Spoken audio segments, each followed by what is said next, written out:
Good evening, everyone. Thank you for joining us as the board has its annual January retreat. I'd like to call the board into session at, what time is it? 4:03. Let us start. Call to order, please. We ready for roll call? We sure are. Okay. Trustee Withrow. Here. Trustee Jenkins. Here. Trustee Handy. Here. Trustee Gonzalez-Ewan. Right here. Trustee Delphine Polk. Yeah, I'm. Oh, she cut off. Okay. Are you there? Can you hear me? You Yep. cut off first. Oh, okay. Oh, me? Sorry. Oh, okay. Yes, I'm Trustee here. Napolia Bellarise. Yes, here. You have a quorum. Great, thank you. Let's move on to 1.3, Pledge of Allegiance. Trustee Withrow, could you lead us in the Pledge of Allegiance once the flag is on, please? On the screen. I pledge allegiance to the flag of the United Of the United States States of America and to the and republic for which it stands, one one nation, nation, under God, indivisible, with liberty and and justice. justice for all.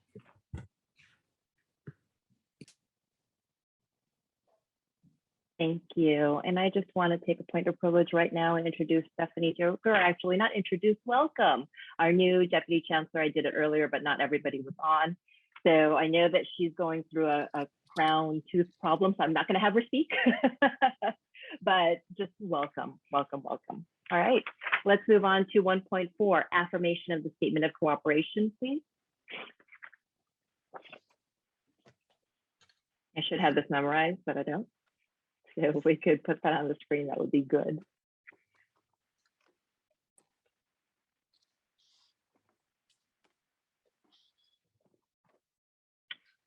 Thank you. And here are the 9 principles that we will adhere to. And we begin all of our meetings in this particular way. Number 1, the board is continuing to work on trust in and among our members. Number 2, we agree to listen and seek to understand others and opposing viewpoints with the expectation of good intentions and a deep commitment to the district's students. Number 3, we commit to being prepared for each meeting and to work within our established communication protocols when we seek additional information. Members will review the event agenda in advance of each meeting and adhere to board policy 2340 for adding items to the agenda. Number 4, we have reviewed the board's code of ethics and commit to reviewing it annually at our organizational meeting to remind ourselves of the behavior we are to exhibit and the guidelines we are to follow in our role. Number 5, if the code of ethics is violated, we commit to follow the process stated in the code and will address concerns informally to settle disagreements one-on-one between and among members before moving to the formal process. Number 6, we agree that from time to time, the chair will remind members of appropriate behavior and will call for a recess or redirect members if they stray from the topic of discussion. Number 7, we collectively recognize that it is within the duties and authority of the chair to render decisions, take actions to keep our meetings on track in adherence to board policy. Number 8, we will strive to fulfill the vision we established for ourselves. And number 9, we will model the behavior we want others to exhibit. Thank you for posting that. Agenda item 1.5, public communication. Do we have any members or individuals wanting to publicly comment? If you are registered as an attendee and would like to speak for public comment, please raise your hand.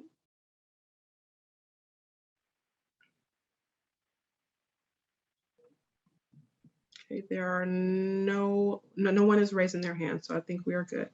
Okay, thank you, Manisha. Rolling right along then. Let's go to the approval of the agenda. May I have a motion? Trustees, motion please. So moved. Thank you, Trustee Withrow. Thank you, Trustee Jenkins. Discussion? And roll. Yes, Trustee Jenkins? No? Okay. Roll call, please. Trustee Withrow. Yes. Trustee Jenkins. Yes. Trustee Handy. Yes. Trustee Gonzalez-Ewan. Yes. Trustee Delphine Polk. Yes. Trustee Napolia Bellarise. Yes. Motion passes. Thank you. And we are on to 1.7, negotiations training for trustees. Chancellor Jackson, do you want me to give this to you first, or shall I just introduce our two presenters? Well, I would just like to turn it over to VC McKinley. He's been working with Liebert Cassidy Whitmore, our legal counsel, and they prepared a presentation tonight. So with that, I'll turn it over to Ron, and he can introduce our guests from LCW. Ron. All right, thank you, Chancellor Jackson. Good afternoon, everyone. So I would like to introduce Kelly Tuffo and Amy Brant. They are associate attorneys with Liebert Cassidy Whitmore, and they are part of our labor negotiations legal team. And they will take over from here. So please go right ahead, Kelly and Amy. Please let me know if you would like me to share the screen or if you guys are going to do that. I think we can do it. Thank you. Hi, everyone. Yeah. Go ahead, Amy. No, I just wanted to introduce myself before we pop out the screen and we all become tiny little bubbles. I'm Amy Brant. I'm an attorney at LCW. I've been working with your HR and labor relations teams quite extensively for the past little over a year. And so I'm happy to be with you all here tonight with my colleague, Kelly. Hi, good afternoon, everyone. Thanks for having us today. I am also an attorney with Liebert Cassidy Whitmore. I have worked as an attorney labor negotiator for a number of years now, about 16 years in the public sector, and about 3 years before that in the private sector. So a lot of time at the table. And I have been working closely with Ron and your labor relations team in dealing with some various issues with your faculty association and leading up into negotiations. We've also been doing some preparation for interest-based bargaining. So we're looking forward to that process. Welcome. Thank you. Okay, I'll share my screen and get this going. Is everyone seeing the slides all right? Okay. Yes. Great, thank you.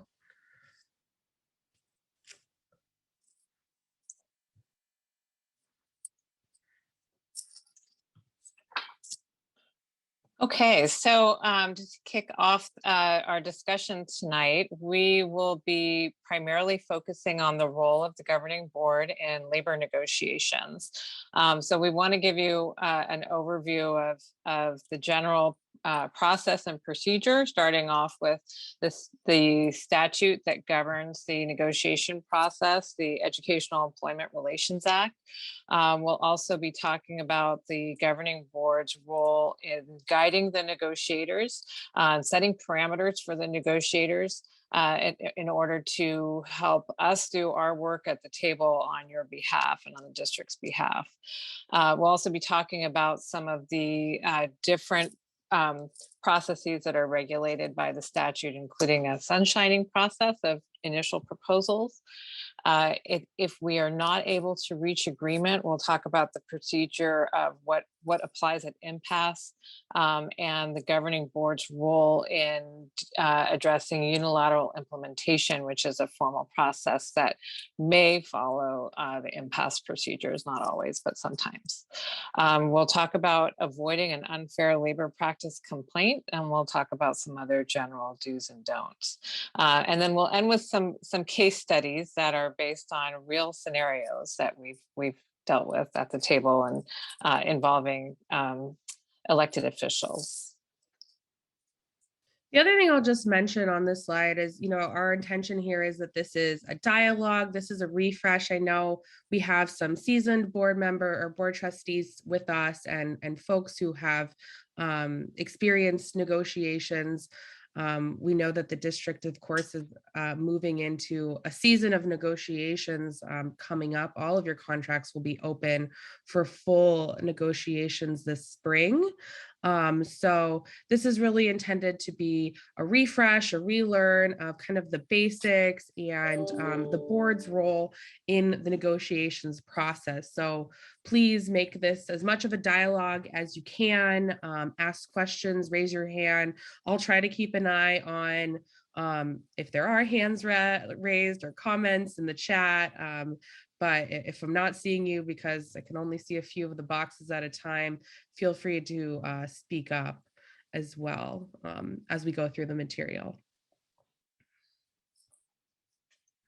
Okay, so the legal obligation to meet and negotiate is housed in what is called the Educational Employment Relations Act, or ERA, or the EERA.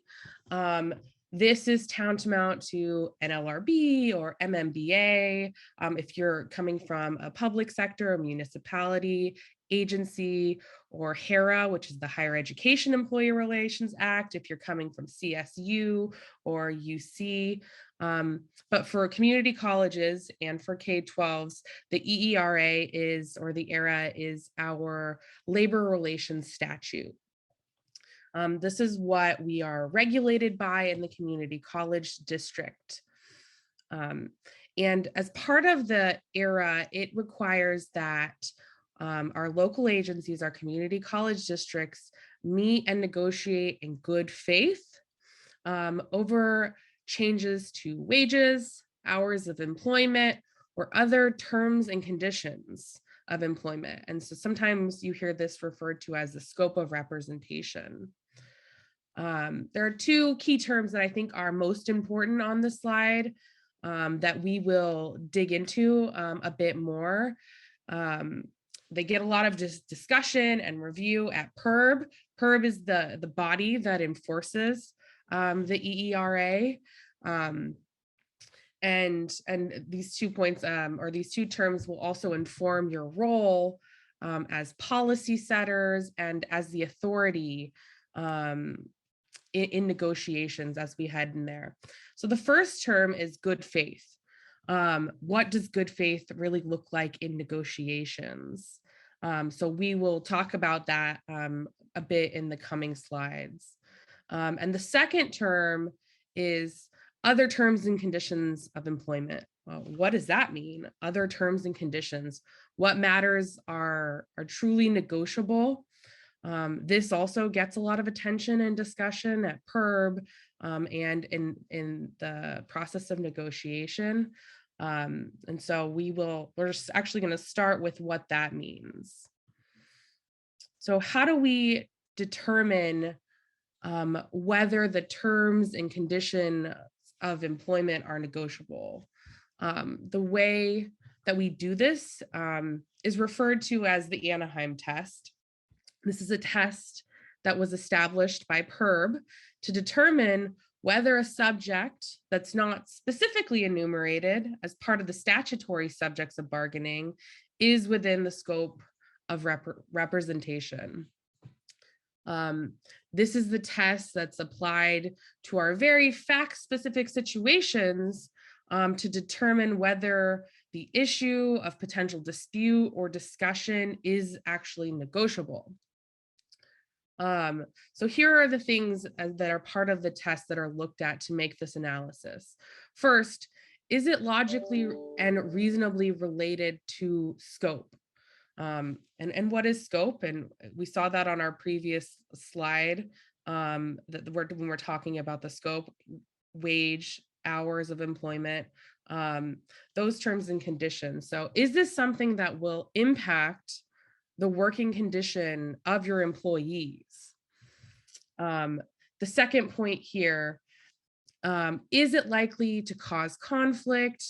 And the collective bargaining is the appropriate tool to resolve that conflict. And I use the word tool because sometimes we can forget what a valuable tool collective bargaining is and can be when it's done well. It's the means of having productive, creative, problem-solving discussions with our labor groups. And when it is done successfully, it's a place to find common grounds and successfully resolve conflict in ways that can be positive. So I just like to remind folks that collective bargaining is a very, very positive and useful tool that the district is engaged in. And so the third point here is that negotiations would not abridge the employer's freedom to exercise managerial prerogatives essential to achieve the district's mission. So this is the part of the Anaheim test that involves understanding what is negotiable and what is managerial rights. And so we're going to talk just a little bit about that because there is some difference.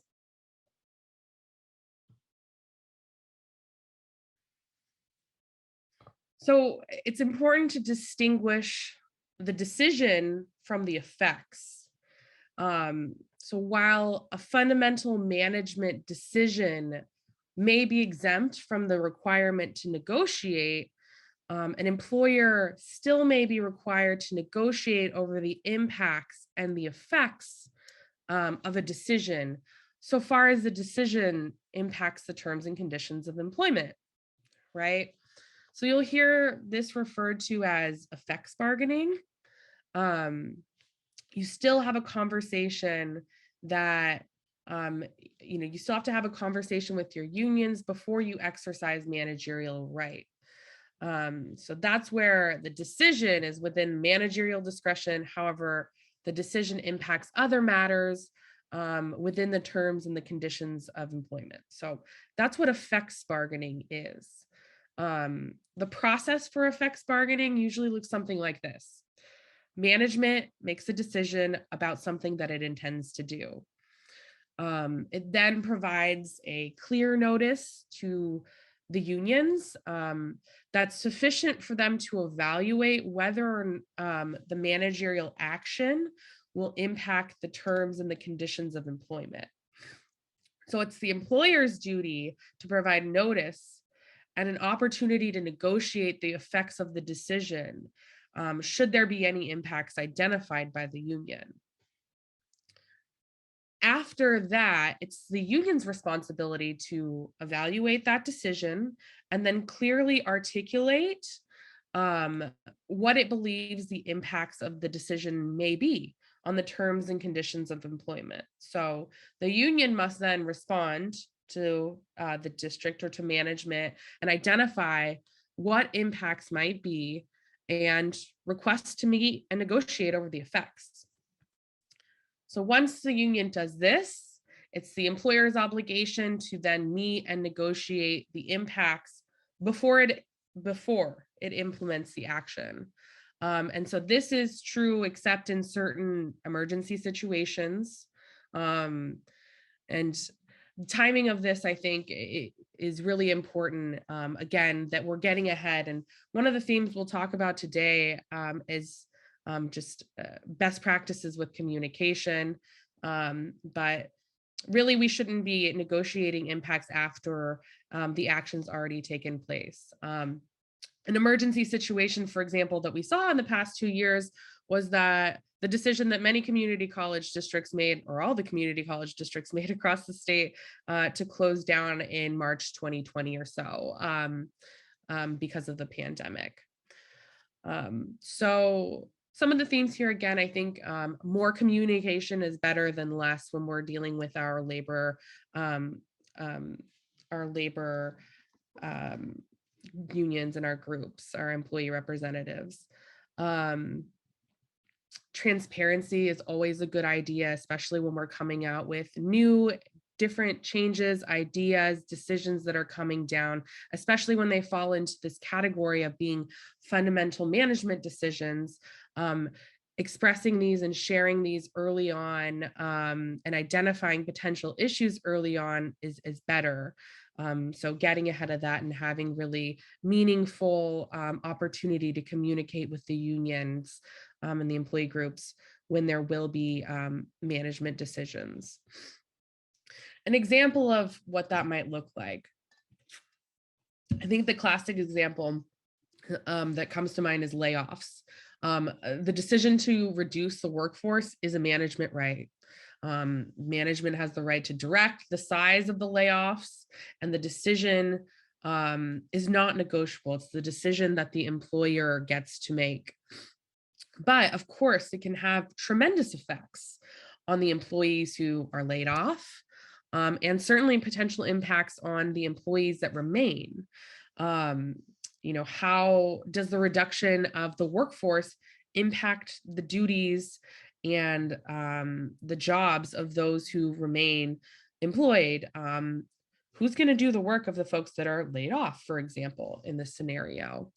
So those are the type of conversations that the district is having with the unions when it determines it needs to affect a layoff, for example. Another example that's more recent, I think, and closer to home is the decision to reopen campuses. Many of our districts in the state have and are negotiating with their unions. The decision to reopen campus and bring employees and students and work back to in-person is a decision the districts are making, but negotiating the impacts and the working conditions on the employees that necessarily occurs.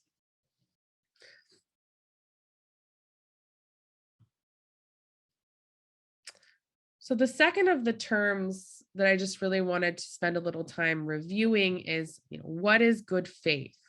What does good faith mean? There's certain things that it definitely does not mean. It's never required that in order to be bargaining in good faith that we are required to agree. We may fundamentally disagree on items, and that's okay. We can still be engaged in good faith negotiations and disagree on things. The district is never obligated to make any concessions. We can reach a point where the district negotiation team is at its authority and the union is not willing to move and still be engaged in good faith bargaining. Hard bargaining, of course, is allowed, but I think fundamental to that is the notion that you are explaining reasons for positions and having conversations with the union while you're engaged in bargaining to describe your proposals and your positions. So what does it mean that we're explaining the reasons for our positions? It means that there's an honest, transparent, intentional conversation about why. It can be really creative. I know that our academic side of the house, the negotiations, have been committed to and engaged in training to participate in interest-based bargaining, or IBB, which fundamentally means there's an expectation that parties bargain with the intention of finding common ground and common interests in either side's proposals. And so that process looks different than the more traditional positional-based bargaining. So, in either situation, we're actively listening to proposals. We're bringing them. We're not showing up unprepared. We're bringing them. We're making movement when we can. We're being creative and thoughtful and listening to the interests on the other side of the table and understanding them before we respond. So that's kind of the subjective attitude of what does good faith mean. It's manifested in our conduct, and it indicates a serious attempt to resolve differences and to reach common ground.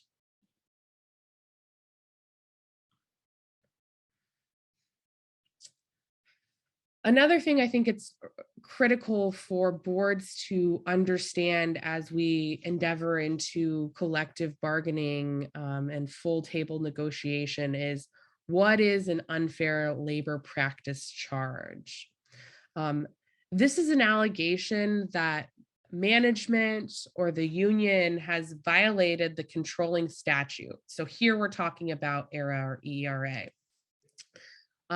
A charge of a violation of ERA includes a failure to bargain in good faith, direct dealing, interference with employee and associational rights under the Act, interference, dominate or discriminate amongst employee organizations. And that really has to do with the district staying out of employee associations business when they're certifying or decertifying or changing. That's a lot of time what the interference is talking about, or refusal to participate in impasse procedures. So in the context of negotiations, I think the most important ones to think about and for us to highlight here tonight are these first two bullets, which are in red.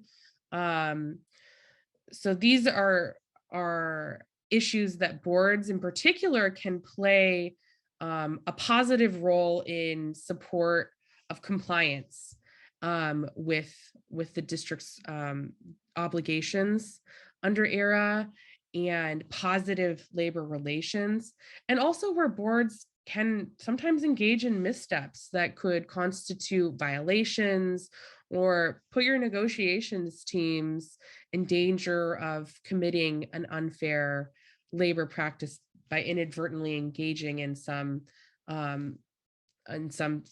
conduct that undermines the good faith bargaining process. So we'll talk about those things a little bit more. Kelly will talk about those when she gets into the board's role a bit more. But again, I think in the context of negotiation, this really involves things like practices like refusing to meet at reasonable times, refusing to provide information. There's a lot of information requests, especially at the beginning of negotiations. And it's really important that the district's team is responsive, and the union's team too, to the information requested back and forth. Surface bargaining, which we'll talk about, I think on the next slide, is something that can come up in the context of negotiations that can amount to a UPC. Ultimately, unfairs are things that we want to avoid. They're time consuming and expensive, and ultimately they're really damaging to labor relations in the long run over time. So avoiding UPCs at all possible is something that we certainly encourage and want to support by giving you information ahead of time so that there aren't these accidental things that can happen or inadvertent or unwitting missteps. So we'll talk a bit about more of some of those things on this next slide. So in determining whether conduct is considered bad faith, you're really looking at the totality of circumstances here. So some of the examples that we'll talk about, so surface bargaining, what's that? That's the practice of your negotiators going to meetings, but you're not really prepared. You're not ready to counter. You lack authority for several meetings over time. It's like there's a lot of pleasantries going on and smiling back and forth, but essentially stall tactics. That's what surface bargaining is. Representatives lacking the authority to negotiate. So planning negotiations time and really gearing up for it and not doing the work on the other side. So your negotiations team showing up to the table without any authority to actually negotiate. A take it or leave it proposal. Here's the proposal, here's what we're offering, and take it or leave it. We're not going to be flexible or creative or think about it in any way. Dilatory or delay tactics, similar to stalling, but another thing that can result in unfair labor practice charges because of bad faith bargaining. If you can show there's a pattern of behavior of delay tactics, that would be problematic. Bypassing the designated representative. So this is what you refer to as direct dealing, or what you'll hear to as referred to as direct dealing. So it's really the role of the union to speak for the employees. And when districts or management go to an individual employee to discuss terms and conditions of employment, that's direct dealing, and that's an unfair labor practice. And this can get tricky, especially when individual employees come to management or a supervisor and ask for something. Ultimately, though, direct dealing undermines the union's authority as the exclusive representative of all the employees, especially when you're talking about all the employees in a particular classification. So what does this look like? I think this can happen, in several ways. It can happen if, for example, a supervisor sits a group of employees down and says something to the effect of, okay, let's make a work schedule that works better for people in our department or for in this unit. Or if you're in this certain classification, that would be direct dealing.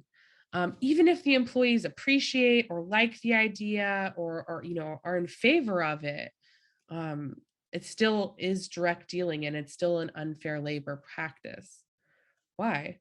And that's because the calendar and the work year and schedules are all mandatory subjects of bargaining, and they must be negotiated directly with the union. That's just an example of how direct dealing can happen. I think another important point to stress here as it relates to collective bargaining and labor negotiations is that while the district is in active negotiations, that is the only place that offers are traded back and forth, and that terms are discussed. It needs to be at the table and not away from the table, and not with individual employees or having conversations on the sides, because that's bypassing the employee's designated representative. Withdrawal of prior agreements or regressive proposals. This can happen, at the table, for example, if one of the parties was to make a proposal and say, if you don't take it by this date, then we're going to go back to our old proposal, which was less in some ways than where we're at now. These are unfair practices that could happen in negotiations that should certainly be avoided.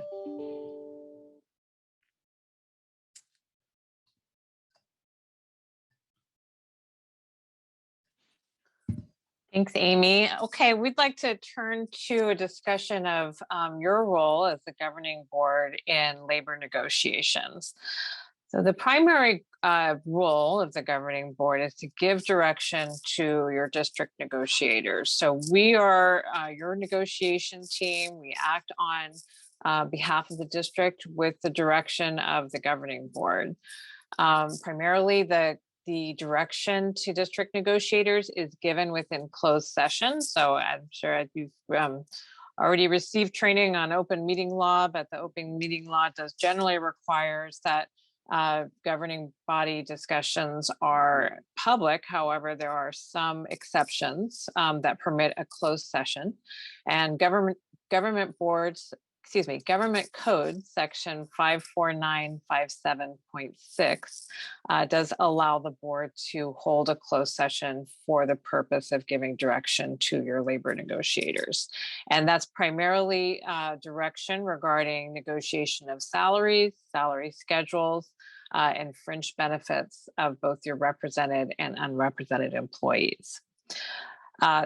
One thing that's important is to make sure that the closed sessions are properly agendized. So they need to be listed on the agenda along with the name of the district representative and the employee organization whose compensation will be discussed at the closed session.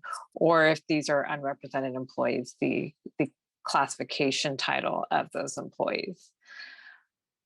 The closed sessions can take place prior to and during negotiations with the employee organizations. They generally do not take place after the negotiations have completed because there's no longer a need to give direction to your negotiators.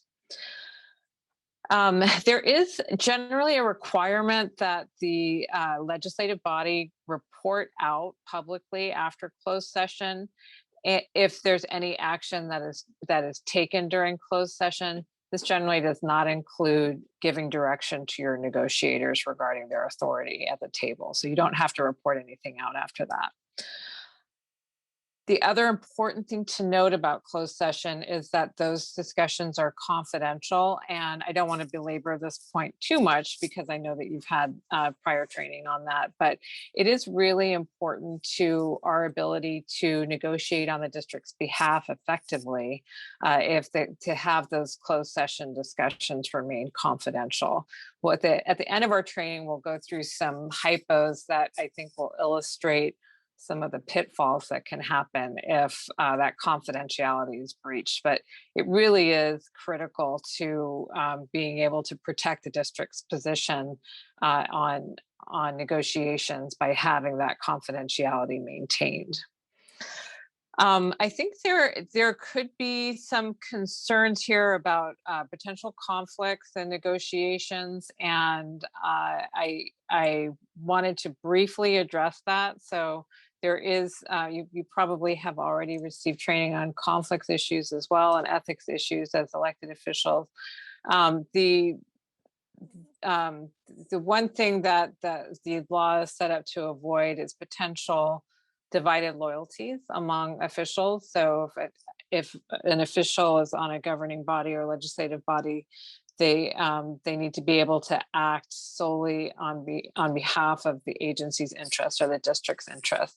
And if an individual has any kind of personal interests that may create a divided loyalty, then that can be a potential conflict. So if a board member, trustee, believes that they may have a potential conflict, they're encouraged to seek a legal opinion on that. And if necessary, consider recusing themselves from the closed session. Any questions on that issue? Seeing none. Dr. Jackson, did you have a question? Sorry, I'm trying to unmute myself and I'm having a little bit of a questioning. So I just want to get a little bit more specific and on the conflict of interest, because it is something, and I don't think that you would have a problem with me discussing this, trustee, Delphine Polk. Recently. Go ahead, Chancellor. Okay, all right. Trustee Delphine Polk is our vice president, and she was just recently elected at the last meeting of the year, our organizational meeting in December. And so at that meeting, she announced that she had also received a job offer and accepted to work with the mayor in the city of Berkeley. And by reason of that position, she also became a member of the SEIU bargaining unit. And so there was a question that was brought up, and I just wanted to be addressed in this open forum from our legal counsel so that we can address it head on and not have to deal with it again in terms of conflict of interest and recusing from particular votes. If you could go a little bit more in detail regarding that, not only to protect the district, but also to protect trustee Delphine Polk and her new job, as well as a board member and an officer of this board. Okay, well, it's difficult for me to give you an opinion, a legal opinion. And the reason for that is that our firm has a policy that in regards to conflicts issues, because they are so fact dependent, that we require that those issues be addressed by opinion letter. So what I would recommend is that if there's any question about a potential conflict, that the district seek an opinion letter on that issue. But and if there's any question about whether or not a conflict exists, then that would be the best course of action. Okay, can I give you an example and you can give me an opinion on a specific example? Or are you saying that we should wait and get it in writing and get an actual letter from LCW, which looks at it? And I'm not trying to put you, you know, on the spot or anything. It's just that we had discussed this earlier, so I was hoping that you would go into a little bit more detail than you did. So it is our policy that we provide those opinions in writing only. So I wouldn't be able to address a hypothetical situation, but that really is for everyone's protection, for the district's protection and for the trustees' protection, to make sure that a conflict does not exist. And these are very serious issues under California law with significant repercussions. So we do take them very seriously. Okay, all Can I right. ask a clarifying question? Kind of, this is Vice President Delphine Polk. A clarifying question under this, because I believe several of us on this board are actually union members. So in general, I think what the process that I took was reaching out to Natasha Sani, who is our attorney, and got a legal opinion from her before I took the position. And so, I mean, is there any like kind of, I guess, high level advice you would give beyond letting our legal counsel know? I would definitely recommend that the conflicts issues be taken seriously, because again, there are serious repercussions if there's a conflict under California law. So I think it's important both for the district and for the individual trustee to make sure that those conflict issues are vetted. And I think just to add to what Kelly's saying, they are so fact specific. Like we'd need to ask details about your job, what it involves, things like that we're not going to get into in a public meeting and a training. So it really is to the benefit to get more information, and we would, you know, your attorneys, your legal counsel will get more information about the heart of the conflict before they're giving an opinion. So I think that just is another reason that it's most appropriately done in that manner. And rest assured, we will follow up with some hypotheticals, because you know, as we go forward, there are going to be some decisions that are going to be made and some guidance that just in general that comes from the board collectively. And so we know that's going to happen. And so maybe getting it in writing is the best way, rather than doing generalities. And so we will make sure that we follow up with that. And Vice Chancellor McKinley will touch bases with you in the future. Thank you.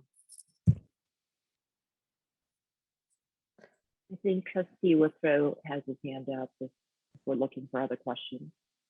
Trustee Withrow? If I could, a brief clarification. We have this concept within the community colleges of participative management, and the union has pushed that further, saying it should be shared governance. Which then, to a lay person like myself, comes across that all decisions in the management of the institution are negotiable. Is that correct? So if you don't mind, Kelly, community college districts are these special, really special organisms, right? And there are kind of three arms. You have the managerial, the union rights, and something that other agencies are dealing with is your shared governance bodies. So the slides I went through that talked about managerial decisions versus effects bargaining does not account for the role that your shared governance might play in some of these decision-making processes. And we're not focusing on that specifically here tonight because we don't want to stay till midnight, and that whole process itself it deserves the training and the attention. So thank you so much, Trustee Withrow, for bringing that point up. Just because something is a managerial decision and you're impacting negotiations or your impact or negotiating impacts with your union doesn't mean there's not this third arm that needs to be engaged in some way. It's really fact specific. It depends on what your Senate and your governance bylaws say and what roles they play. And so it's something that management should be thinking about as it makes those decisions, not only to provide notice to the unions if we're looking at effects bargaining or negotiating changes, but also making sure that they're taking the step and involving your shared governance through those processes. So that is a whole other beast that does need to be addressed. Okay, thank you, Amy. I do think it is an important part of the big picture, because there are issues that you may need to negotiate with your bargaining units and deal with through your academic senate or your classified professional group. So these, it's important to keep that in mind and not lose sight of that shared governance piece. But primarily this evening, we're talking about the labor negotiations side of the House. Okay, so thank you. So to continue, a couple of other important things that we wanted to highlight in terms of the role of the governing board in negotiations. In addition to giving authority to your bargaining team for what we should negotiate and what our parameters are at the table, we'll also be looking to have the governing board publicly adopt its initial proposal after a public hearing, and that's called the sunshining process. So by law, under the employee relations statute that applies to community college districts, you're required to sunshine your initial proposal, and that's at a public meeting, so that is outside of closed session. The union's also required to sunshine their initial proposals at a public meeting, so that the public can, in the interest of transparency, the public can see what issues will be discussed in the labor negotiation process. So that's another piece of the puzzle that we will look to the governing board to publicly adopt our sunshine proposals at the outset of negotiations. And then that also applies to proposals that may come up during negotiations. So sometimes a new proposal will come to the table partway through negotiations. Those new proposals should also be sunshined and posted so that the public can see what those topics are. Following the negotiation process or towards the end of negotiations, there are some final decisions that might be made. So if the parties are successful in negotiating an agreement, it will then turn to the governing body to approve the contract. That's typically follows the union's ratification of the collective bargaining agreement. So the parties will reach a tentative agreement. The union will ratify the contract, and then we will bring the contract to the trustees for final approval. If the parties are not able to reach agreement, then we may be looking at impasse. So after we have a good faith process, the parties work together to try to reach agreement. If there's some major issue that is in dispute that we're not able to reach agreement over, then one of the parties may at that point declare impasse. I think more often than not, it's usually the union who declares impasse. Occasionally, the district might decide to declare impasse on an issue, and we would look for direction from the trustees to let us know that you're giving us direction to declare impasse on an issue. So after we go through impasse procedures, those are procedures that are laid out by the the statute, including mediation and fact finding. After we go through those impasse procedures, the trustees would have the opportunity to impose a last, best, and final offer. This is not necessarily required. The district may choose instead, the board may choose instead to send its district negotiators back to the table to try to continue to negotiate. But one option is that the trustees could decide to impose a last, best, and final offer of the district. So these are some of the actions that you may be requested to take during negotiations.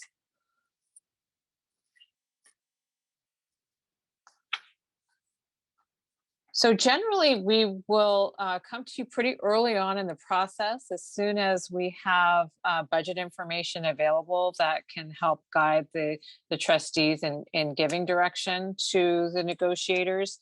By starting the process early, it gives the parties a chance to engage in that good faith process that Amy just described.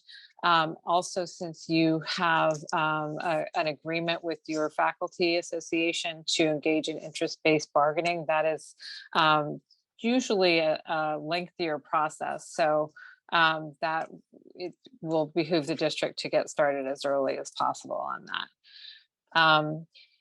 It is helpful if in those closed session meetings when the trustees are giving direction to the district bargaining team, if all board members can be present.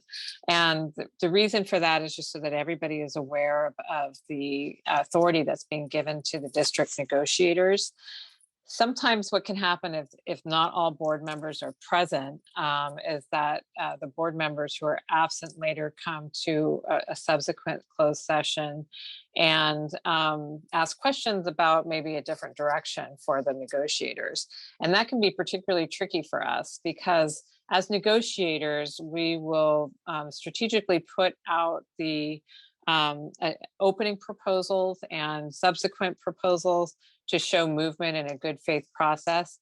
And if we have already put out a proposal that is pursuant to the direction that the board's given us, and then subsequently we go to another closed session and the board changes its mind about the direction, we could possibly be faced with having to regressively bargain, which would be an unfair labor practice. And as Amy mentioned, an unfair labor practice could require us to go before PERB to defend our actions to PERB, and could also potentially end up with a charge against the district.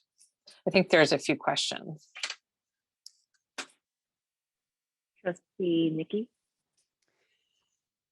Thank you. I'm hoping that at some point we'll speak a little bit more about interest-based bargaining and what that means and what the philosophy is, and then to try to figure out, well, so if in fact the philosophy is we all do better when we all do better, that there aren't any inherent conflicts of interest, then at some point, I think the board needs to actually have a deeper discussion about what that means very practically in the current round of negotiations. So, there are some things that are potentially, they look like they could be a problem, but if philosophically we have a very different approach, how do we strategize that? And are all board members in fact on board? And it's the administration on board, are we all on the same page? And I think that's a deeper discussion that frankly, in the 15 years I've been on the board, or I don't know how many it is now, Linda, geez, 16, something like that, Bill. I don't think we've ever had that discussion. So I'm really glad you're bringing it up, and I'm really glad that we're doing this training. So that's one thing. Secondly, you talked about potentially having bad faith negotiations if the negotiations team doesn't have authority. We're in a public session here, right? So this isn't closed session, so I'm not going to reveal specifics. So let's do this as a hypothetical. You got a side letter that's been negotiated. The board doesn't know anything about it. It potentially affects materially in a significant way the contract. The board doesn't know anything about it. And then when the board finds out about it, it's like, wait, we never agreed to that. We didn't vote on it. We didn't approve it. So at what point does the negotiation team and our HR team, in the process of doing side letters or anything else, have to come to the board and say, wait, an issue has come up. This is a critical issue. We need your guidance on this. And before we say yes, no, even put anything on the table, we need your guidance. What's the line between that's in the contract, it's simply a question of interpretation, and no, that's actually a significant material aspect of the contract that changes the material conditions that the board really needs to approve? Can you talk about the distinction, and in particular in relationship to side letters? Because I think this is critical that we don't get ourselves in trouble in this way and that everybody is on the same page. Yeah. Yes. So let me start off with your questions about the IBB interest-based bargaining process. So we don't actually have slides referring to that process specifically, but we have engaged in training with the state mediator from PERB, and both the district negotiation team and the union negotiation team have received the training and actually participated together in the trainings. So we are gearing up to start the process. What I understand, the union's preference is to use kind of a hybrid approach. So we would use the IBB process, which does tend to be a little bit of a lengthier process and can involve a facilitator from PERB. That we may save that for specific issues that the parties agree to use the process for. And then for the for more straightforward issues, we would take a more traditional bargaining approach. So what the IBB process facilitates is that the parties share their interests, and it really starts off with a discussion of the interests that each party brings to the table.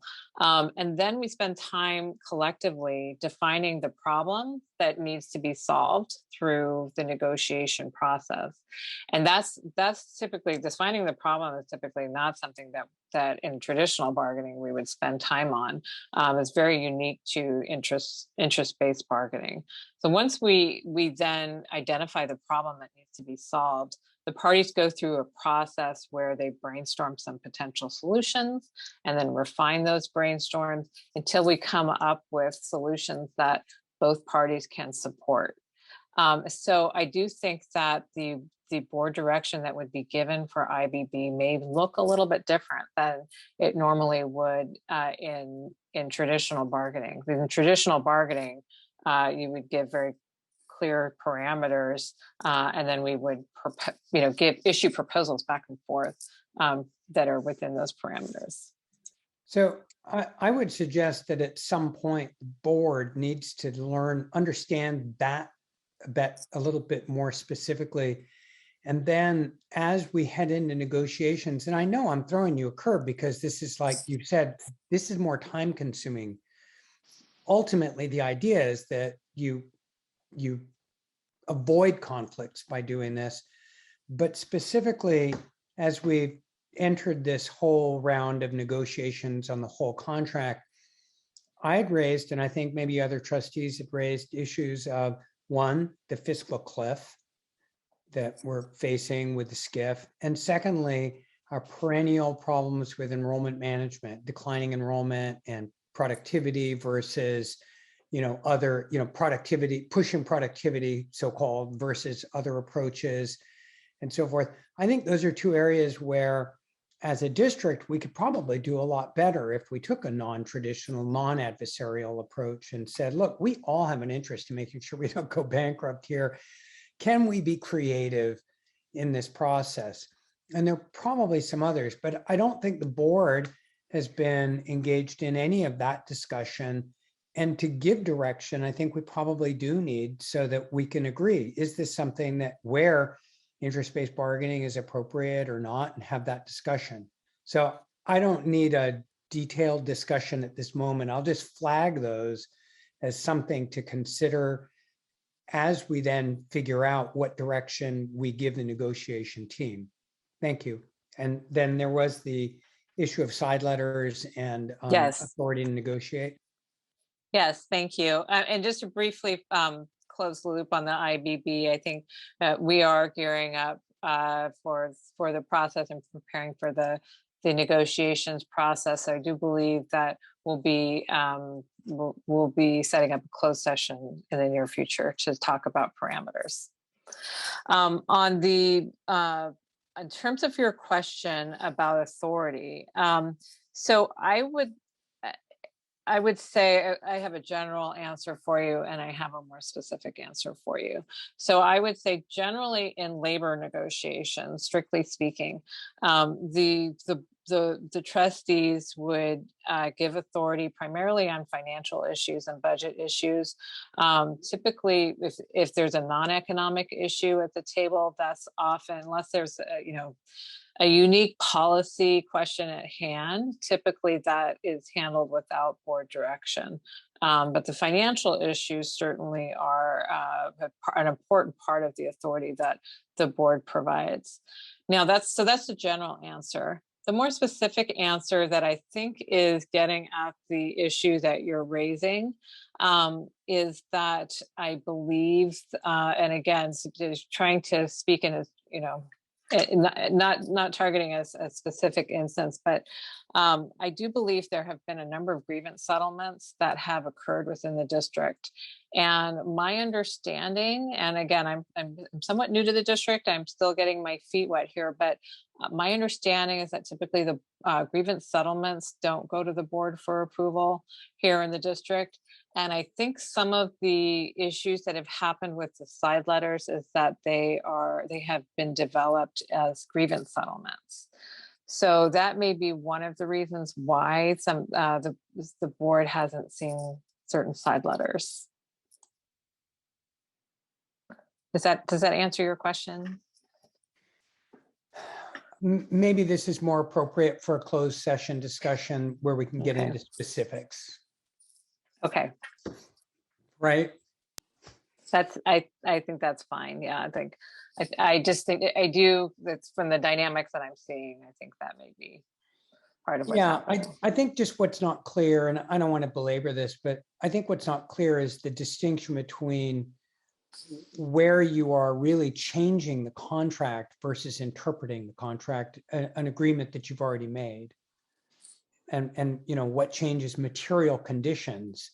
And I think there have been situations where the board has been apprised of something and been kind of shocked because nobody ever told us. So, but I'll leave it. We can move forward. Thank you. Thank you.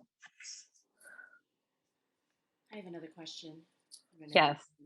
Okay, thanks. Just a clarifying question. You talked a little bit about IBB and the process and what's being followed at our district, but are all, just a point of, I guess, affirmation or clarification, are all our bargaining units committed to interest-based bargaining?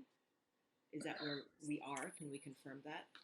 Not to my knowledge. To my knowledge, it's only the faculty association. Could you repeat the question, please, Kelly? I think the question was, are all of the district's bargaining units participating in IBB? And not to my knowledge. To my knowledge, it's only the faculty association. So, and I don't even know how to ask this question, but in your past experience, is that unusual? And then number two, will that complicate the process going forward if we have one bargaining body that is committed to IBB and the others not? Well, I don't think it's unusual. It usually is a choice of a specific bargaining unit. So in agencies or districts where you have IBB, it would not be unusual for one or more of the units to choose IBB and others to not choose IBB. And in terms of complicating the process, I do think that it is a lengthier process, as I mentioned. So to the extent that the other units typically wait for the faculty association to reach agreement, that may result in a longer process for all of them, even if the other unions are not participating in IBB. Interesting.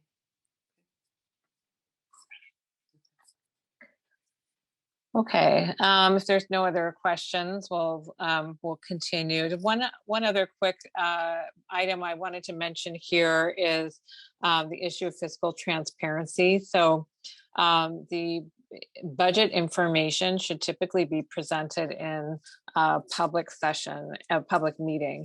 And so sometimes we do discuss budget information in closed session around labor negotiations, but ideally that information will have been presented in a public meeting in advance of the closed session. I think it can be challenging to get budget information and then have to make quick decisions around labor negotiations. So I think that is a best practice to have budget information, have those regular conversations about budget in public meetings, and then to use that information to inform the trustees in closed session.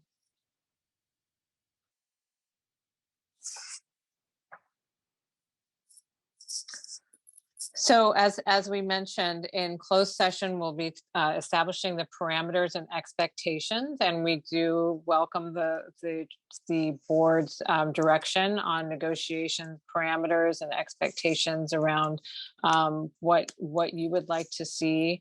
That may include a discussion of the institutional climate, may include potential cost of living adjustment parameters. Okay. So from here, I'm just thinking about it because, like I said. Oh, there we go. Thank you. And it may also include other limitations that you have, so potential deal breakers for the district, or certain items that are must-haves for the district. Any kind of information around that, around those types of limitations is really helpful for the negotiation team. And that helps us because we can then communicate to the bargaining units what our highest level interests are, what our priorities are going into negotiations.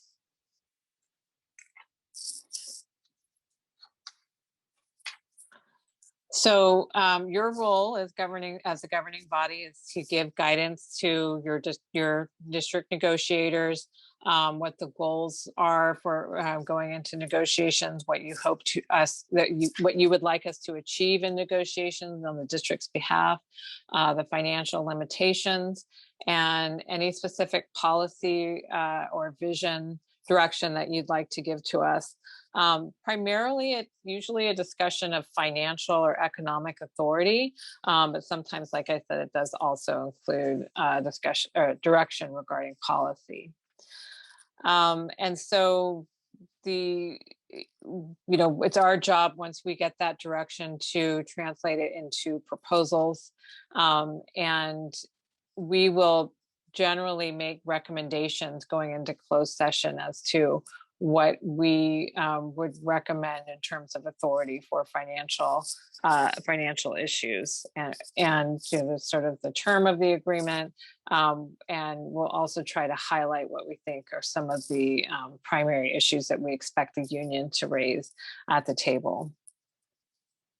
And then we'll also support or provide the supportive information that guides those recommendations. Your negotiating team will be a team of people. So there's a number of different levels of expertise that we'd like to see on the district negotiation team. Usually it's one person who's experienced in labor relations and labor negotiations, one person who brings the financial expertise, the financial and budgetary expertise. Typically also includes someone with background in personnel administration, and then finally someone who has operational expertise. So that would represent a very good balanced negotiation team for the district.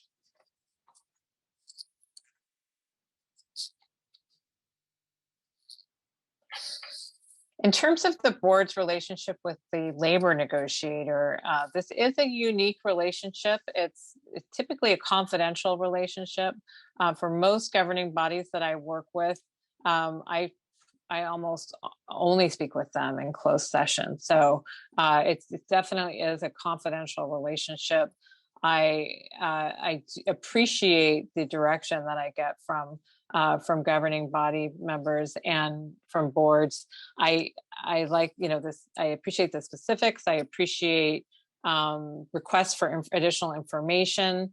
All of that dialogue, I think, is really important to the process. So I encourage as much dialogue as possible in closed sessions. And I also, would encourage trustees to request information and ask questions and share opinions. All of that is helpful to us ultimately at the bargaining table.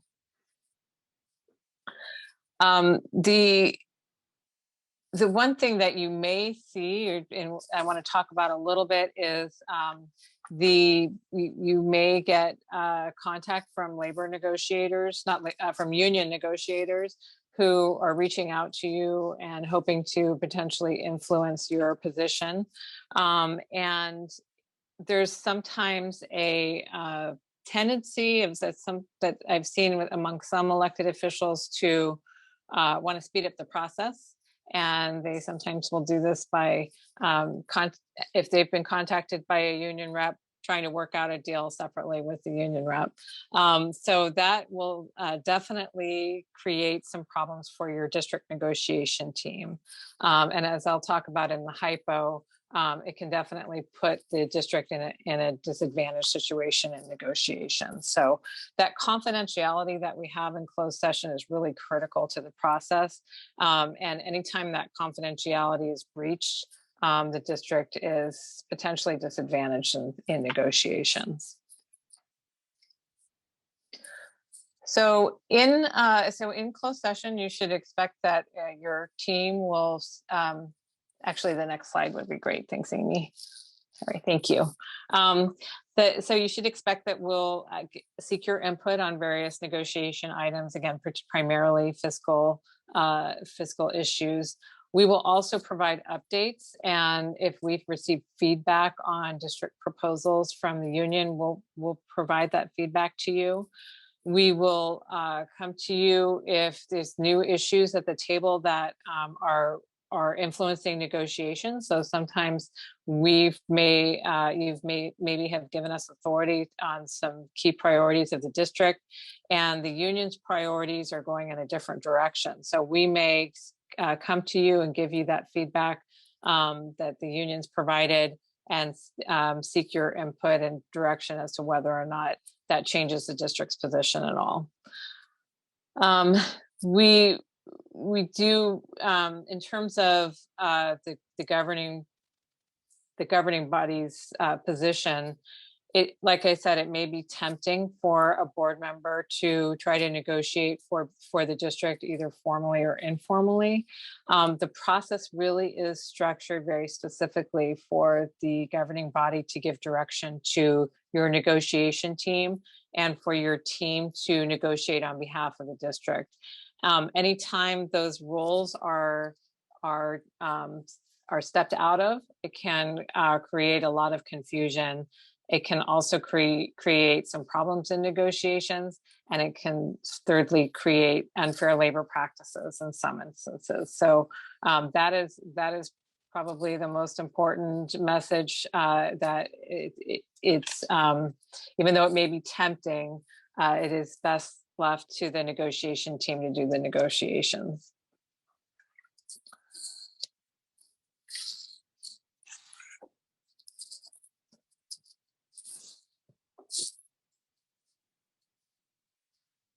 So if at any time in closed session you need more information about a particular issue, please feel free to ask us for that. That's part of our job, is to make sure you have the information that you need to make a decision. And sometimes there may be some particularly contentious items, and sometimes those issues may even become public, or the media may get involved. And so if that happens, what we will do as your team is provide some specific talking points that are the official position of the district, so that we can make sure we're coordinating our position at the table with statements that are made to the press. And so then we would ask that the governing body members use those talking points in any discussions that become public. And then if the one thing that I would caution you against is that sometimes in our ground rules that we reach with the unions, we agree to confidentiality. And if we have a confidentiality provision in the ground rule, a public statement can sometimes violate that. So it does look like we're getting close on time, so I'm going to speed up a little bit. The next slide. As I said, we encourage you to ask questions and ask for information. Sometimes negotiations can be very complicated, so please feel free to ask for additional information. We also would I would say negotiations sometimes can be very fluid. Issues can feed off each other. We make trades and exchanges at the table based on priorities. So there's a lot of fluidity to the process.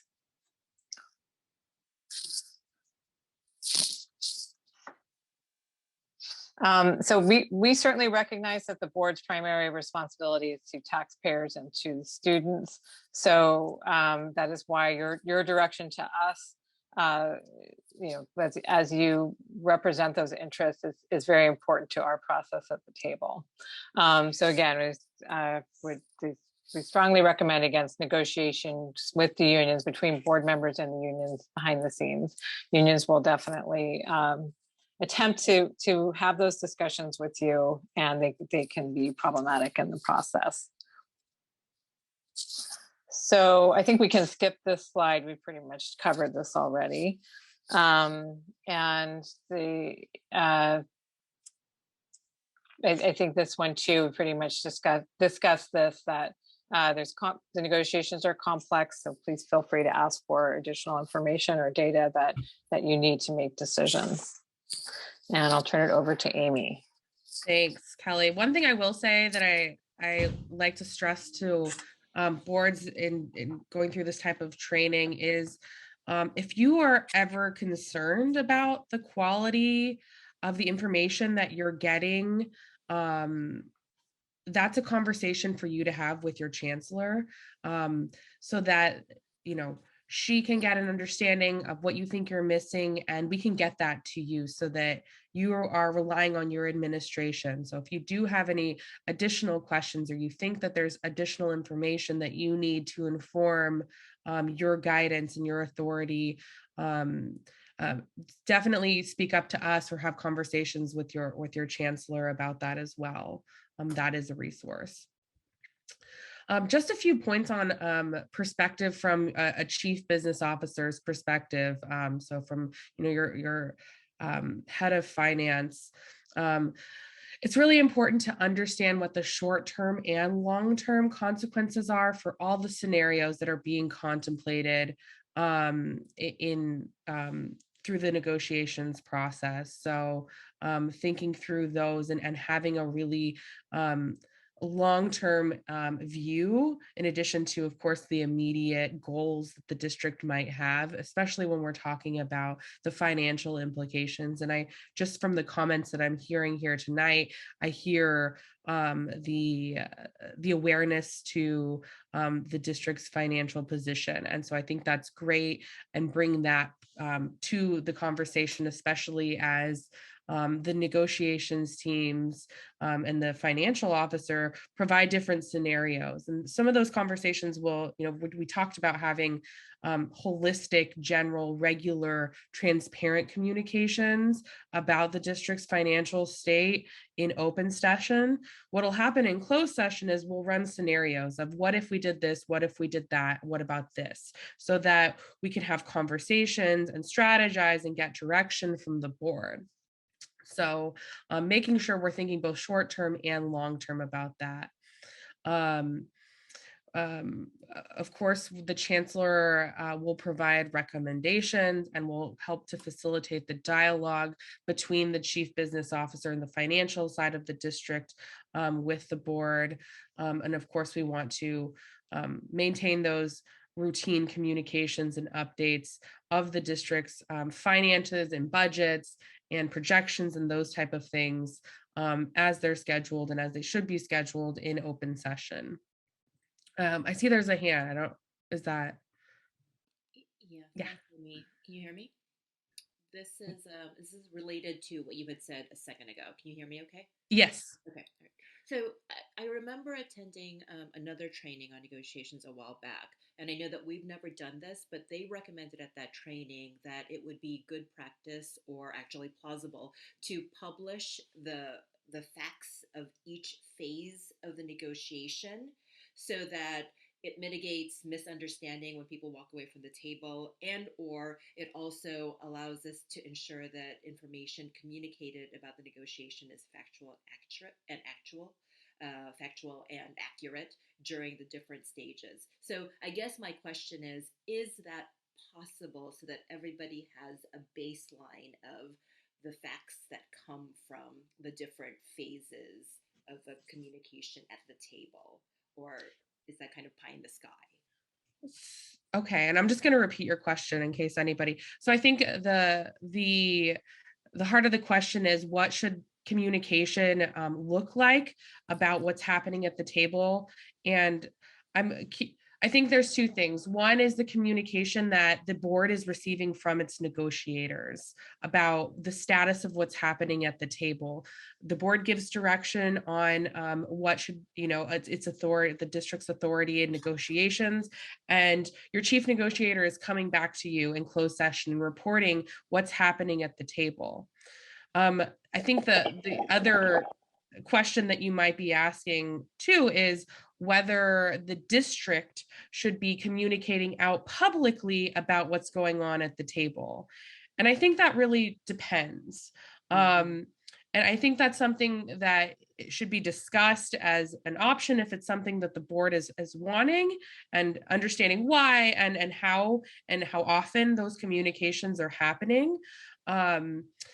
Certainly, I think the origin of those communications should be within the district. It's not something the board should be reporting on. It's something the chancellor or human resource, whoever's at the table, negotiator, would facilitate and help with if updates to the public were something that the board thought was valuable and that the negotiations team strategically also agreed with.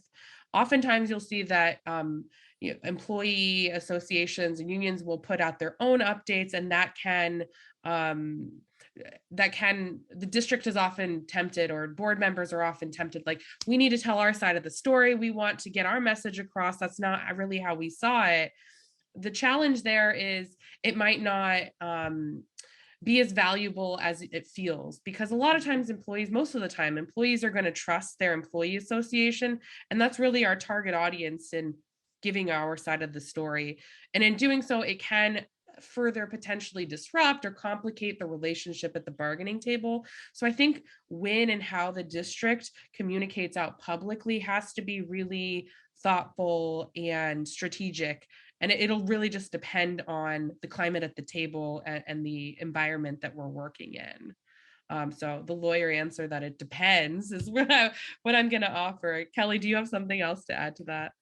Yeah, I definitely agree with Amy's with Amy's response, and I would just add that anytime you publish information about negotiations, you need to be careful that it's not direct dealing. So while you have the legal right to share factual information about negotiations, there is actually that it's a thin line between sharing factual information and direct dealing with your union employees, your represented employees, and that can sometimes result in an unfair practice charge.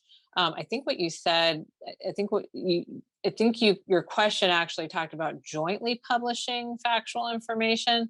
That's an interesting approach. That is time consuming. Anytime you put out joint documents, it's time consuming. But if you do have a particularly contentious relationship with the union, that may be an approach to avoiding conflict. So it does depend, but those are a couple things to be aware of in regard to that.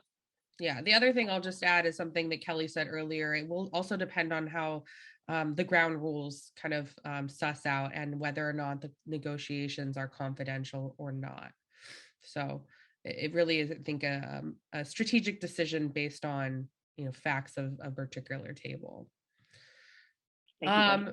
Some things just to remember from a financial perspective and lens is trying not to become inflexible or entrenched. Just keep in mind that most of the times there are several ways to get to the same goal with flexibility and agility and creativity as we consider the interest and the information and the concerns that are expressed at the table. So just having that perspective as you're considering and thinking about the reports and information that are bringing back. Of course, viewing data in isolation or not thinking through the financial scenarios and options to the full length of the contract or other things to be thinking of from a financial perspective as we endeavor negotiations. Kelly already talked about sunshining a bit, so I'll briefly go over this. I think the key point here is that the timing and the timelines associated with negotiation do take a bit of thought and planning, quite a bit of planning. There's a lot of reverse timelining happening in negotiations. If we want to be at the table by a certain date, we need to sunshine before then. We need to look at the board's calendar and understand its schedule so that we're building in the time to do the appropriate noticing to the public on both sides of the table. The union and the district are going to sunshine its initial proposals. And of course, the purpose of doing all that is so that the public is informed and given the opportunity to express their views at the meeting. And I think Kelly already mentioned that if new topics do come up, those can be sunshined through the negotiation processes.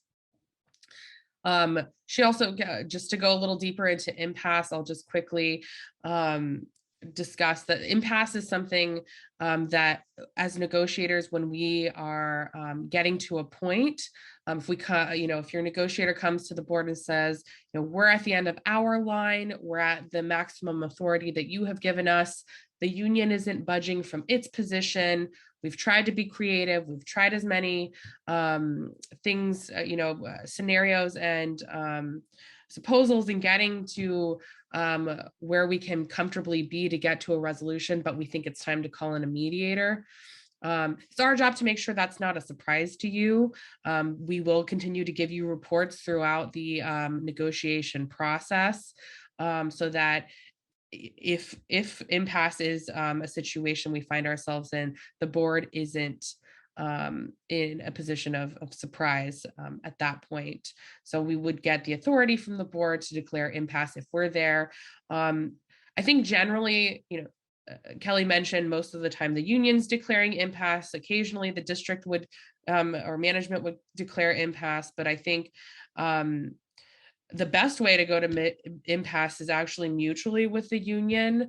And it's really an extension of the conversation that's been happening at the table. You know, maybe we need the help of the third party to look at these issues with fresh eyes and help us try to find a resolution and help.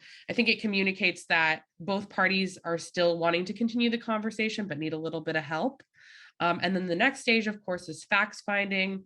It's a hearing before PERB. There's 3 panel members, and they ultimately make a recommendation for a decision. The board has the ultimate authority to accept the recommendation of the panel or not. And then we have unilateral implementation of the last, best, and final offer. You really want to avoid this if at all possible. I think the damage that it does long-term to labor relations is challenging, and it's just really not a good place to find yourself in as a board. And so these, if the board does find itself, just for your information, these are the checklist of information that the board will do before it unilaterally implements. Ensure that there's been good faith negotiations, they've exhausted the impasse procedure, so going to mediation, doing fact finding, return to the table if impasse is broken, and notified the union of the intention to impose the last, best, final, and given the union the opportunity to address the board in a public session, and of course ensuring that the board has complied with the Brown Act. And then finally, this last bullet is prepared for the concerted activity. This is the board's final authority is to implement the last, best, and final, but the union's final authority is to engage in concerted activity. So preparation on the other side, I think, is important if that's where a board finds itself.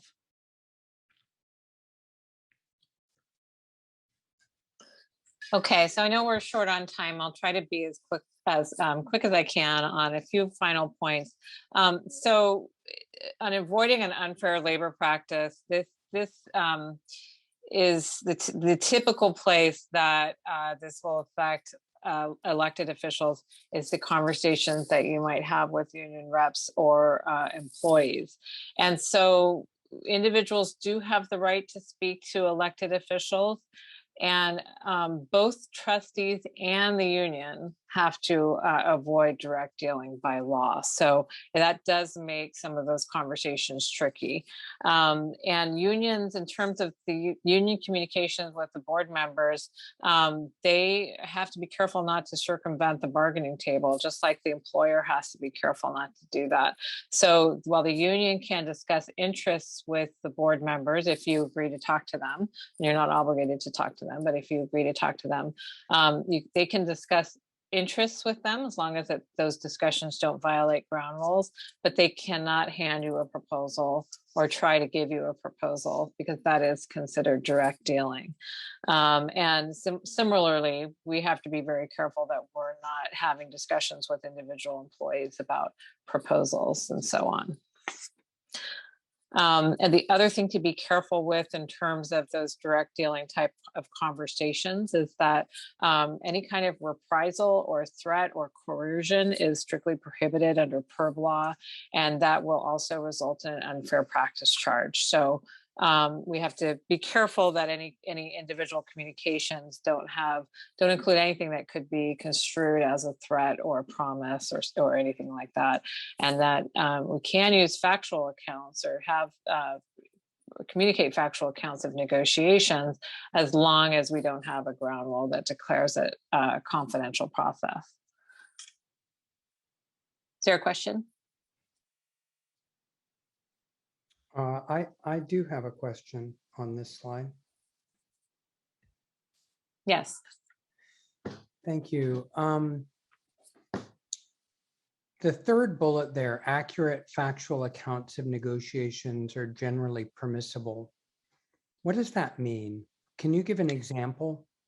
Yes, so sometimes you'll see a website that an employer has created that gives a factual account of negotiations, and then the employer typically will post that online. I think there's a couple good examples out there. I think BART does post accounts of negotiations. I think University of California in some instances may as well. So those are the types of communications that they're typically formal. They're posted online, and they have to be careful that they don't directly bargain with employees, but they just give an account of negotiations. I've seen one done by Kaiser as well. That's another example of where sometimes employers use that method. Sometimes unions do too, is they publicly describe what's happening at the bargaining table. Those techniques have to be carefully utilized because of the potential risk of direct dealing. And is the reverse also permissible?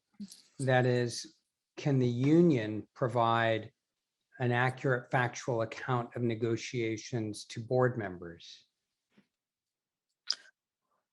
Well, yes, they can, if the board member agrees to engage in a conversation with the union rep. The union rep can describe negotiations to the board member.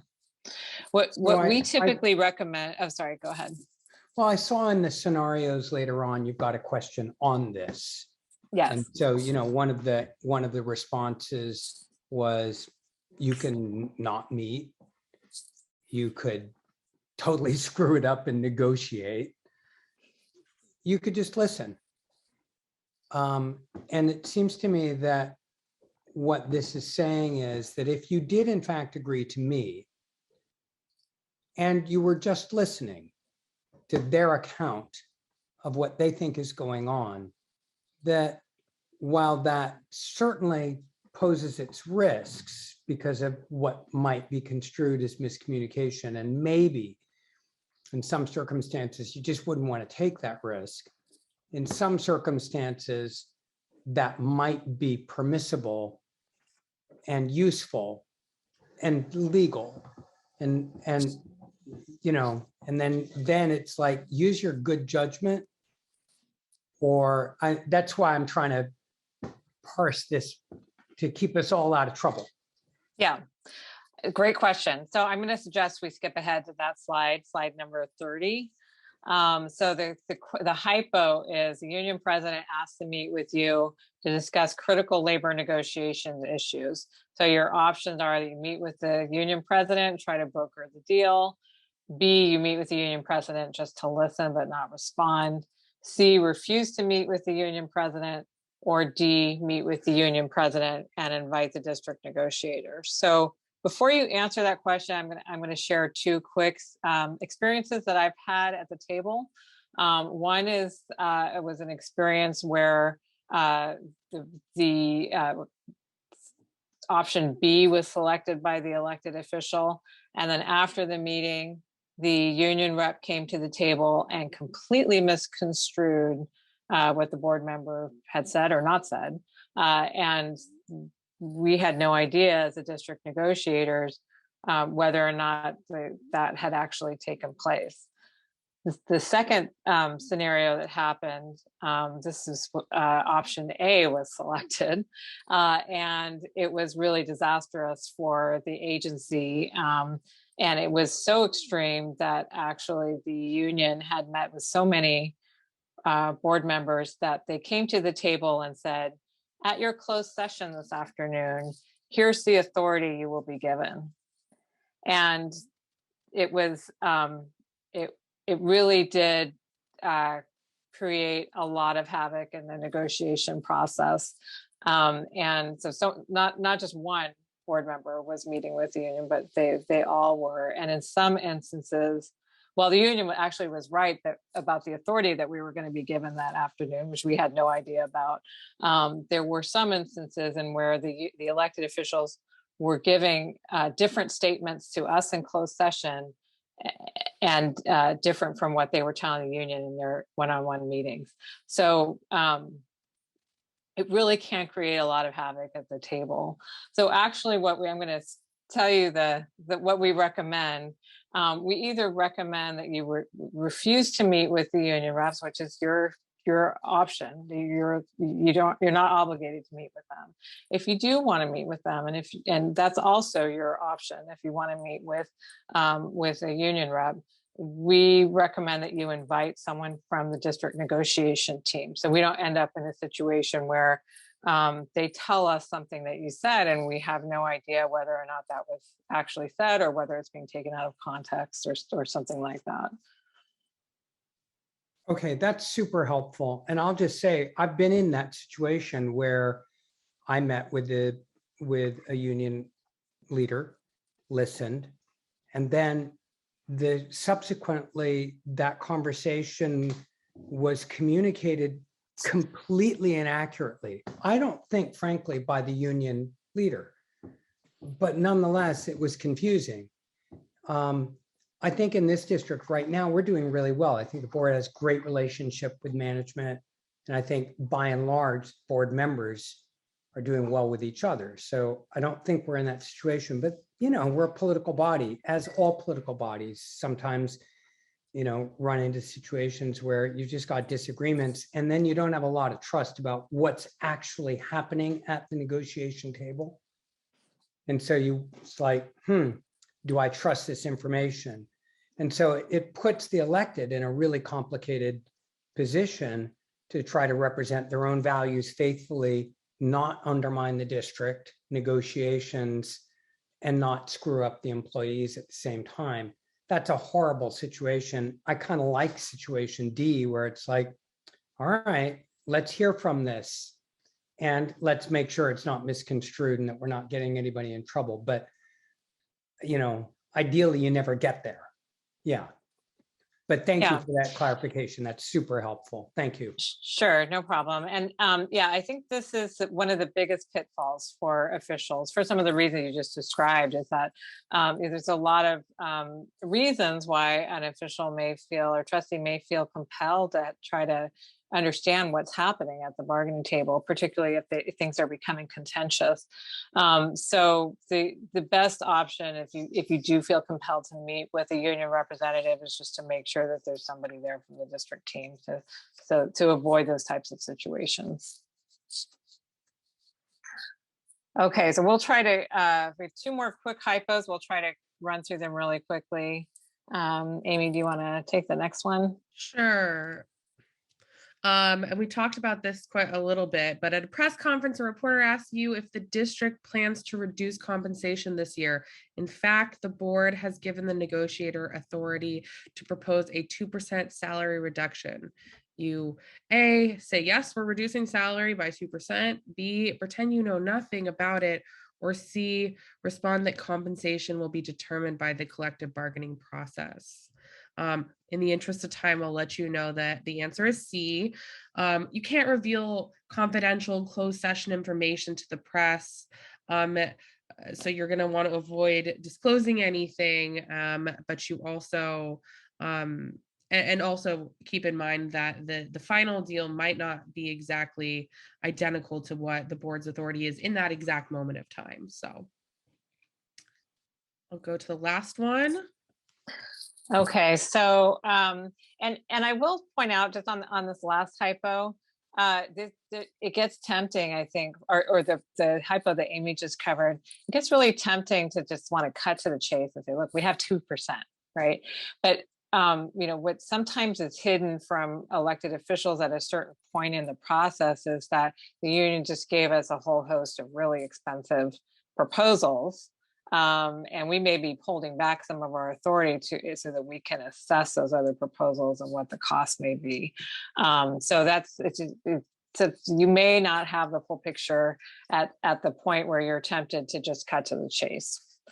Okay, the last case study is that during public comment and open session of the board meeting, the union representative accuses the district negotiator of surface bargaining. You A, apologize for the acts of the district negotiator. B, promise to attend the next meeting yourself to straighten things out. C, respond to the union representative that while collective bargaining is not an easy process, the board has confidence in the district negotiator. And D, do not respond. So I think you can probably guess that C, responding that collective bargaining is not easy, but the board has confidence in the district negotiator, would offer support to the district team, would ensure that you're continuing to put the authority in the district team to negotiate on behalf of the board, and also make sure that the negotiation team and the board are a united front to the union and the public. So, and if you do have concerns at that point on the process, you can certainly raise that in closed session with your team and give your team direction on how you want them to address the allegation of service bargaining. I think there's a few questions. I'll go first, since I see that our board president also has her hand up. My question was, the way you pose this, you say during public comment, and my understanding is that during public comment, we do not provide a comment that we're receiving from the public, that as board members and officers of the board and of the district, we don't get into a discussion during the public comment session. So I'm not sure how you would phrase number C, or are you saying that that would be something that the president would say versus just a regular board member? I'm just asking for a little clarification, not trying to stall the process, but I just want to make sure that we're on the same sheet of music. Thank you. Thank you for raising that question. Yes, I think, and maybe this typo should take it out of public comment. that might be a little bit better, but then I think that the response would definitely apply. I think some governing bodies are a little bit different from others in how they deal with public comment, but sometimes I do hear it as very basic. Depending on the board, your board may have a policy that you don't respond to public comment at all, but sometimes I do hear some very short comments in response to the public comments received.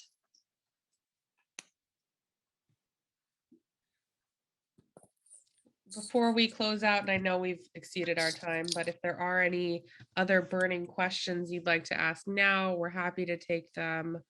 And of course, if anything comes up after the fact, we're happy to communicate with you all. And we will be communicating with you all in the future. Thank you for your additional time. We apologize it went over. You all had some great questions, so thank you. Thank you, Amy and Kelly. This was very, very helpful. And actually the hypotheticals were also, I think, important and incredibly meaningful to us. So thank you for that. I do not see any other questions from our trustees. So I believe that that we are good. Trustees, one last call. Are we okay? All right. Cindy, is something going on with your microphone? I cannot hear you. It's really hard to hear you, Cindy. Oh, okay. You know what? Let me. Not hearing you, or actually, yeah, not hearing you at all. Hold on. Thank you.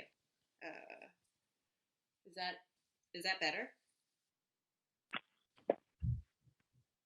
Is that better?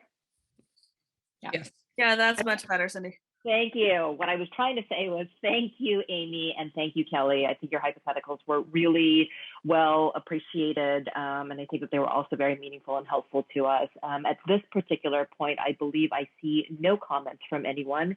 So with that, I believe we are good. Thank you again, Amy and Kelly, and we will see you soon. We will also look forward, I believe, if I heard correctly, to IBB training in our closed session, right? At some point. We'll look into that. Yeah. Thank you. Thank you. Okay. Thank you. Have a good evening.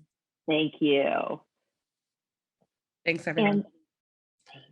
And I'm wondering, might we be able to take a 2-minute break or a 5-minute break? Does anybody need a break? Or are you all good? Okay, let's do a 5-minute break, and then Dr. Benjamin, we will return and we will be present, and you will have all of our attention. But I think we may need to take a bit of a 5-minute break. Thank you, Cindy. Okay. See you all soon in a few.